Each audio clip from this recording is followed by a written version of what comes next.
Subscribe कीजिए हमारे channel को और बेल आइकॉन को दबाइए हमारी लेटेस्ट वीडियो सबसे पहले देखने के लिए।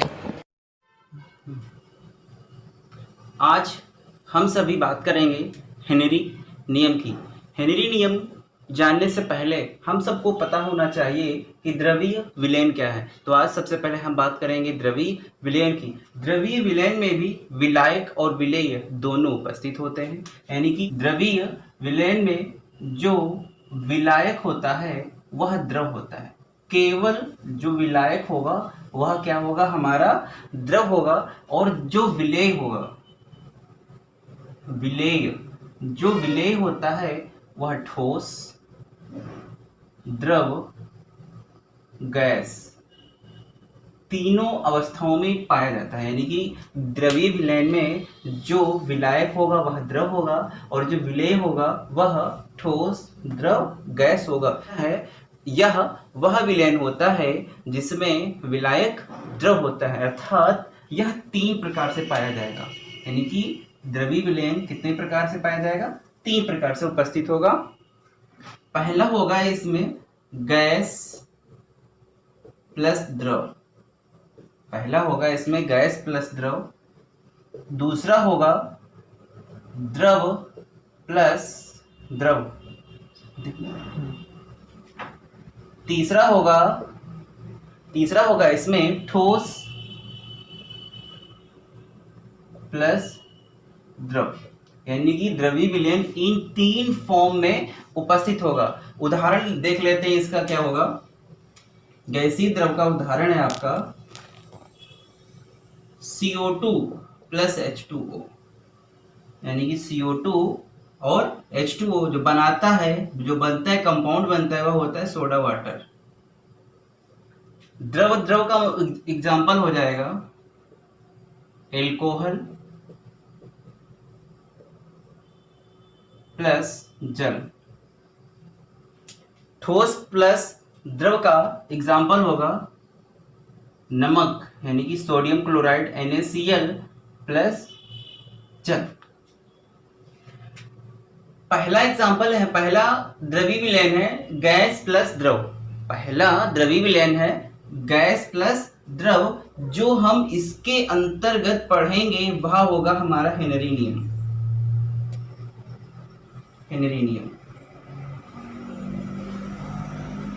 द्रव के अंतर्गत जो हम सब पढ़ेंगे वह होगा राउट का नियम।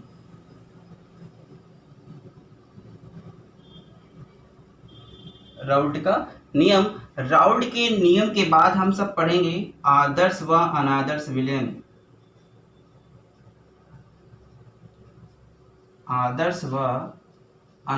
विलयन। इसके बाद हम सभी पढ़ेंगे इसमें विचलन।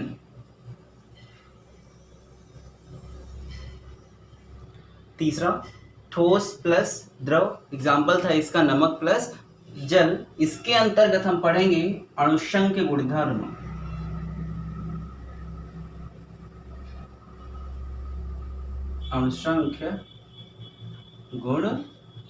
इसके अंतर्गत पढ़ेंगे अणुसंख्य गुणधर्म। और अणुसंख्य गुणधर्म आपके होते हैं 4 प्रकार के। अणुसंख्य गुणधर्म होते हैं 4 प्रकार के। पहला होता है वाष्प दाब का अवनमन, क्वथनांक में उन्नयन, हिमांक में अवनमन, और चौथा होता है परासरण दाब। और सबसे आखिरी में हम सब पढ़ेंगे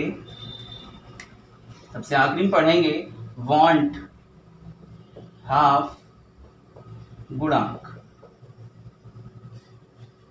तो स्टार्ट करते हैं हेनरी नियम। हम सभी पढ़ेंगे हेनरी नियम का मतलब है गैस प्लस द्रव विलयन जहां पे होगा वहां पर क्या उपस्थित होगा, हेनरी नियम। और हेनरी नियम का उदाहरण है सोडा वाटर।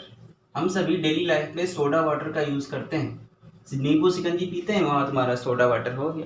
सोडा वाटर बनता किस चीज से? सोडा वाटर हमारा बनता है CO2 प्लस H2O से, यानी कि कार्बन डाइऑक्साइड और जल से। एक बोतल होती है और इस बोतल में क्या मिला दिया गया, जल हो गया, और इसके अंदर मिला दिया गया CO2 कार्बन डाइऑक्साइड। जब इस बोतल के अंदर कार्बन डाइऑक्साइड मिला देंगे तो बन के निर्माण हो जाएगा उसका सोडा वाटर का। सोडा वाटर हम सभी गर्मियों में खूब पीते हैं। कैसे बनता है सोडा वाटर? मान लेते हैं यहाँ कोई एक बोतल है और इस बोतल को एक मशीन में लगा दिया गया। इस मशीन में बहुत सारे खांचे लगे होते, इस टाइप से बहुत सारे खांचे लगे होंगे। इस खांचों का मतलब होगा कि इस खांचों में बहुत सारी हम बोतलें लगा सकते हैं। एक बोतल नहीं, बहुत सारी बोतलें उसमें लगा सकते हैं। इसमें एक नोजल लगा होता है। नोजल का काम होगा कि एक से दूसरे बोतल को आपस में जोड़ देना। फिर इसमें एक हैंडल भी लगा होगा आपका। यहाँ क्या लगा होगा? हैंडल लगा होगा, जिसे हम सभी उसको इस टाइप से ऐसे ऐसे घुमाया करते हैं। इसमें सिलेंडर होता है, यानी कि इस नोजल को कहाँ से जोड़ दिया जाएगा? एक सिलेंडर से जोड़ दिया जाएगा, सिलेंडर से, जिसके अंदर क्या उपस्थित होगा? CO2। इसके अंदर क्या भरा होगा? सिलेंडर में CO2 भरा होगा। इसमें एक मीटर लगा होगा। ये तुम्हारा मीटर हो गया। मीटर का काम होगा कि जैसे ही हम इसमें प्रेशर यानी कि इसको घुमाएंगे और यहां से CO2 जाएगी, तो प्रेशर यानी कि दाब के साथ इसमें CO2 गैस घुलना स्टार्ट हो जाएगी। जब इसमें CO2 घुलना स्टार्ट हो जाएगी तो CO2 पहले नीचे आएगी, यानी कि दाब लगाएंगे, दाब नीचे पहुंच जाएगा, मोल अंश क्या हो जाएगा? उसका कम हो जाएगा। फिर धीरे धीरे मोल दाब बढ़ेगा ऊपर, यानी कि घुल जाएगी इस पानी के अंदर। CO2 तुम्हारी घुल जाएगी तो गैस क्या होगी? ऊपर बढ़ेगी। जब दाब ऊपर बढ़ेगा तो आपका मोल अंश भी क्या होगा? बढ़ता चला जाएगा। जैसे ही CO2 यहाँ पर आती है, इस वाले कंचे को धक्का मारती है और आपका कंचा कहाँ पहुंच जाएगा? यहाँ पर। तो इसका मतलब यह हो जाएगा कि CO2 इस पानी में पूर्णतया घुल गई है, इस टाइप से। कंचा कहाँ पहुंच गया? यहाँ पर। और यहाँ पर आपकी CO2 प्लस H2O आपस में घुल गए, यानी कि हमारा सोडा वाटर क्या हो गया? तैयार हो गया है। फिर बताते हैं कि इसमें मोल अंश जैसे ही आपका दाब बढ़ेगा, मोल अंश बढ़ेगा, दाब कम होगा, मोल अंश क्या होगा? कम होता चला जाएगा। मोल अंश क्या बताता है? मोल अंश बताता है कि मान लेते हैं कोई दो लोग हैं और कहीं पे घोल दिए गए हैं। कौन दो लोग हैं? ए और बी दो लोग हैं और किसी विलय में क्या कर दिए गए हैं? घोल दिए गए हैं। और इनका मोल अंश क्या है? मोल अंश ए बराबर बी बराबर, ए का मोल अंश है 0.2, बी का मोल अंश है 0.8, यानी कि कोई दो लोग हैं और इस विलयन में घोल दिए गए हैं, तो हमें पता भी तो होना चाहिए कि उसका मोल अंश क्या है। तो ए का मोल अंश हो गया 0.2, बी का मोल अंश हो गया 0.8। फिर आप बताएंगे कि इसमें सबसे ज्यादा मोल अंश किसका है? तो इसमें सबसे ज्यादा मोल अंश किसका है? बी का। बी का मोल अंश जो है वह सबसे क्या है? ज्यादा है। बी जो होगा वह सबसे ज्यादा मात्रा में उपस्थित होगा। तो जैसे जैसे दाब बढ़ता जाएगा, मोल अंश इसका बढ़ता जाएगा, दाब कम होता जाएगा, इसका मोल अंश भी क्या होगा? कम होता चला जाएगा। जैसे जैसे इसका दाब बढ़ेगा, यानी कि आपका जो दाब होगा वह बढ़ेगा, गैस का मोल अंश भी क्या होगा? बढ़ेगा। और जैसे जैसे दाब इसका कम होता जाएगा, गैस का मोल अंश क्या होता जाएगा? कम होता जाएगा। तो यह एक दूसरे के क्या होते हैं? समानुपाती होते हैं। जैसे जैसे हमने बताया प्रेशर बढ़ेगा, दाब बढ़ेगा, वैसे वैसे गैस का मोल अंश भी आपका क्या हो जाएगा? बढ़ेगा। अगर दाब कम होगा तो मोल अंश क्या होगा? कम होगा। और यह एक दूसरे के क्या होंगे? समानुपाती होंगे। अगर हम इस समानुपाती के साइन को हटाते हैं तो P बराबर क्या आएगा? KH इन डॉट XG, और जहां पर आपका KH क्या है? हेनरी स्थिरांक। KH क्या है? हेनरी स्थिरांक। देखते हैं इसकी परिभाषा। इस नियम के अनुसार स्थिर ताप पर, यानी कि ताप जो होगा वह तुम्हारा स्थिर होगा, गैस का आंशिक दाब, गैस के आंशिक दाब को हम प्रदर्शित करेंगे P से। गैस का आंशिक दाब कहां से प्रदर्शित कर दिया? P से। गैस का आंशिक दाब उस विलयन में गैस के मोल अंश, यानी कि बताया था हमने अभी थोड़ी देर पहले, गैस के मोल अंश स्थिर ताप पर गैस का आंशिक दाब उस विलयन में गैस के मोल अंश के समानुपाती होता है। जैसे जैसे दाब बढ़ेगा मोल अंश क्या हो जाएगा, बढ़ता जाएगा। जैसे जैसे आपका दाब कम होता जाएगा मोल अंश भी क्या होता जाएगा, कम होता जाएगा। इसीलिए यहाँ एक दूसरे के क्या होंगे, समानुपाती होंगे। तो P समानुपाती x जी, मान लेते हैं x क्या है, मोल अंश, गैस हो गई जी। जब हम इस समानुपाती के साइन को हटाएंगे P बराबर KH आएगा डॉट x जी। और यहां पर जो आपका KH है यह है हेनरी स्थिरांक,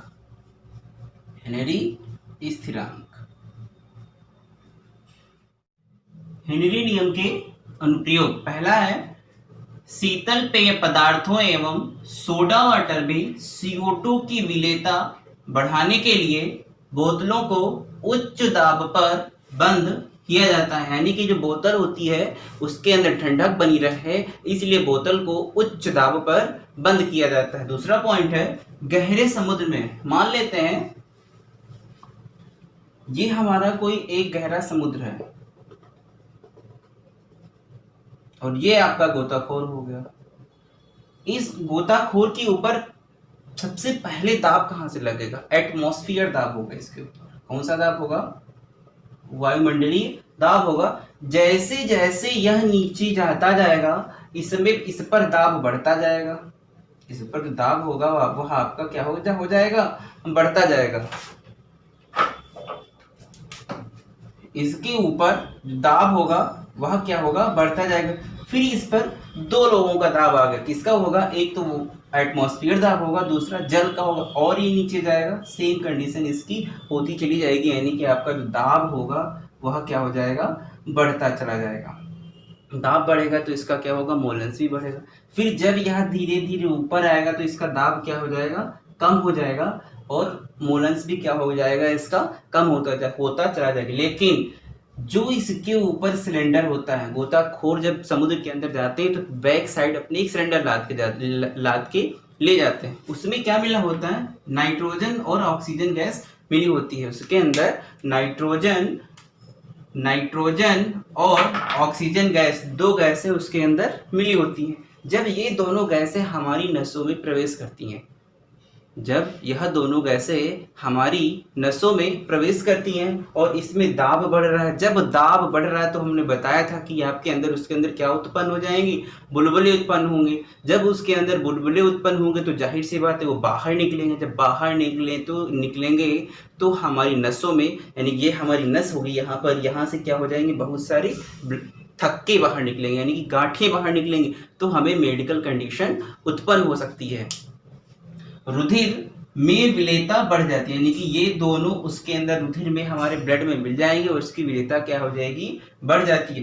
परंतु जब गोताखोर सतह पर आते हैं तो दाब कम होने से रुधिर में घुली हुई गैसें बुलबुलों के रूप में बाहर निकलने लगती है। यानी कि जैसे ही वह अपनी सतह पर, यानी कि यहाँ पर आएगा, ब्लड के अंदर उपस्थित हमारी नाइट्रोजन और ऑक्सीजन दोनों गैसें, उसके अंदर क्या होगा, विलेयता बढ़ती है। जब विलेयता बढ़ेगी तो बुलबुलों के रूप में बाहर निकलने लगती है, कि हमारी नसों से क्या हो जाएगी, बाहर निकलेगी, जिससे कोशिकाओं में रुकावट पैदा हो जाती है, जिसे क्या कहते हैं, बेंड्स कहते हैं, जिसे हम सभी क्या कहेंगे, गांठें कहेंगे। जब गांठें निकलेंगी तो आदमी क्या हो जाएगी, मेडिकल कंडीशन उत्पन्न हो जाएगी और गोताखोर की कभी कभी मृत्यु भी हो सकती है। अतः नाइट्रोजन की रुधिर में अत्यधिक मात्रा में विलेयता एवं गांठों को रोकने के लिए गोताखोरों द्वारा प्रयुक्त सिलेंडर में वायु के साथ हीलियम गैस मिलाई जाती है,